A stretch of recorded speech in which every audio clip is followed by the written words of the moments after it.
Welcome to my channel. ఈరోజు నేను paneer capsicum masala చేయబోతున్నాను. ఎలా చేయాలో చూడండి. కొంచెం నూనె వేసుకుందాం, క్యాప్సికమ్ వేసుకుందాం, ఉల్లిపాయలు వేసుకుందాం, పెద్ద పెద్దగా కట్ చేసి ఫ్రై చేద్దాం. మంచిగా నూనెలో మంచిగా ఫ్రై చేయాలి. ఒక బౌల్లోకి తీసుకున్నాం, కొంచెం వేగిపోయింది. పన్నీర్ వేసుకుందాం ఒక కప్పు. మళ్ళీ ఇది కూడా ఫ్రై చేద్దాం కొంచెం గోల్డెన్ కలర్ వచ్చేదాకా.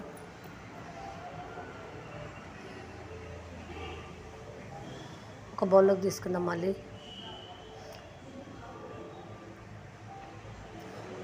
కొంచెం కలర్ వస్తే చాలు. అదే నూనెలో పట్టా, లవంగం, సాజీర, దాచిన చెక్క వేసుకుందాం.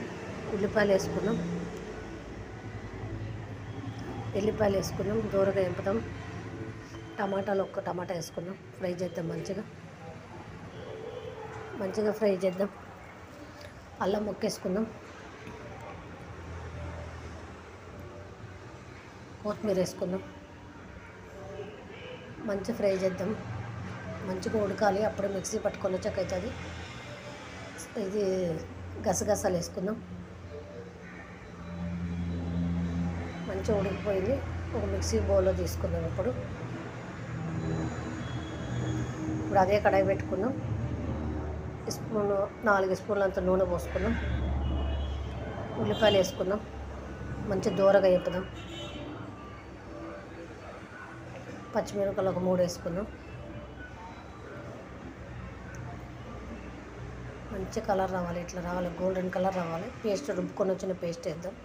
అది కూడా నూనె మంచిగా పైకి తేలాలి. మంచిగా ఫ్రై చేద్దాం. నూనె మొత్తం తేలిపోయింది చూడండి. ఉప్పు వేస్తాం, సరిపడా ఉప్పు వేసుకుందాం. కారం వేస్తాం, 1.5 స్పూన్ కారం. గరం మసాలా 1 స్పూన్. ధనియాల పొడి 2 స్పూన్లు ధనియాల పొడి వేసుకుందాం. పసుపు వేసుకుందాం, మంచిగా కలుపుకుందాం. మంచి పచ్చివాసన పోయేదాకా కలుపుకోవాలి. కొంచెం వాటర్ పోసుకుందాం. మంచిగా వాటర్ ఎంత కావాలో అంత పోసుకున్నాం. గ్రేవీ కదా, ఒక 5 నిమిషాలు నూనె తేలాలి. మంచిగా నూనె తేలింది. కొబ్బరి పాలు పోసుకుందాం 1 కప్పు. మీ ఇష్టం, పోసుకోవచ్చు, లేకపోతే లేదు. ఇప్పుడు పన్నీరు, క్యాప్సికమ్, ఉల్లిపాయల ముక్కలు అన్నీ వేసుకుందాం. మంచిగా కలుపుదాం. మూత పెడదాం ఒక 5 నిమిషం. ఇక నూనె మొత్తం పైకి తేలిపోయింది.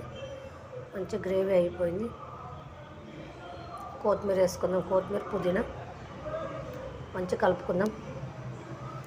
ఒక 5 నిమిషాలు మళ్ళీ మూత పెడదాం. ఎందుకంటే ఉప్పు కారం పట్టాలి కాబట్టి ఒక 10 నిమిషాలు. మళ్ళీ తీస్తే చూడండి, ఇట్లా నూనె పైకి తేలాలి.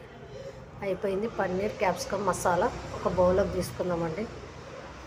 చపాతీలకి, అన్నంలోకి, అన్నిటికీ చాలా బాగుంటుంది.